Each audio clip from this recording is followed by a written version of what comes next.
Bom dia, a paz do Senhor. Nesta manhã de sexta-feira, dia 16/11/2023, vamos raciocinar sobre o que está escrito no livro de Lucas, capítulo 5, versículo 21. Diz o seguinte: E os escribas e os fariseus começaram a arrazoar, dizendo: Quem é esse que diz blasfêmias? Quem pode perdoar pecados senão só Deus? Vamos fazer um comparativo, meu irmão, a grosso modo, da situação da época com a situação de hoje. Escribas e fariseus. Escribas eram os homens doutores, chegados à lei, e que punham em prática, fiscalizavam a aplicação da lei religiosa. E os fariseus eram os próprios religiosos. Então, politicamente, eles tinham interesses comuns.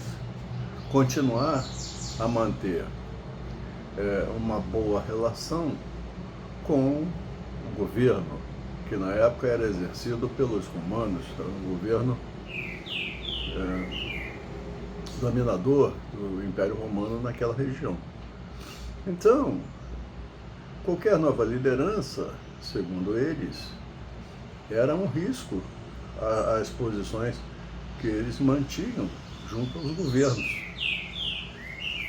Isso, hoje em dia, é popularmente chamado de política. Então, você traz para os dias de hoje, e nós temos, por exemplo, no Planalto, lá no Senado, na Câmara, no Congresso, melhor dizendo, lá já a união das duas casas, você tem bancadas dos evangélicos. Então, formam-se grupos para, em nome de Deus, praticarem atos que visam seus próprios interesses.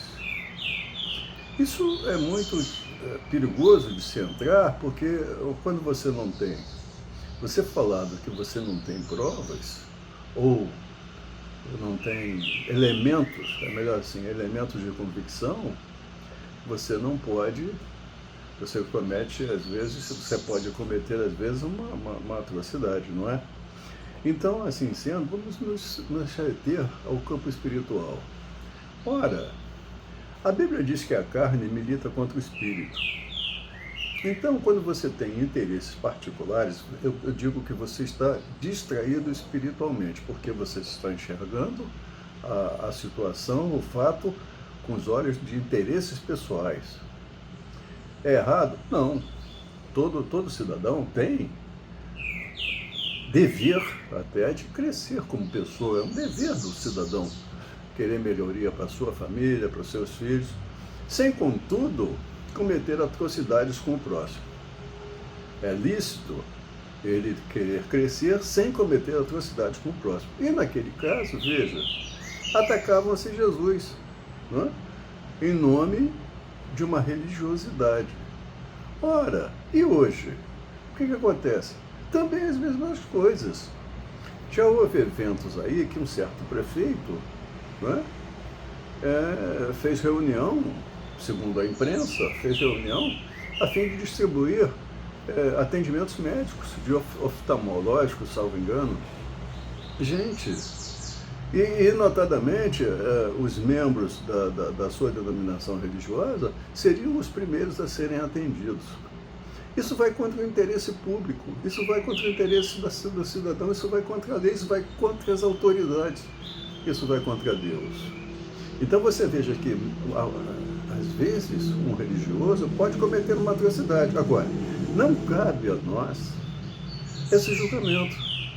Cabe a nós o filtro do posicionamento desse religioso e saber se nos interessa ou não. Se isso depõe contra Deus ou não.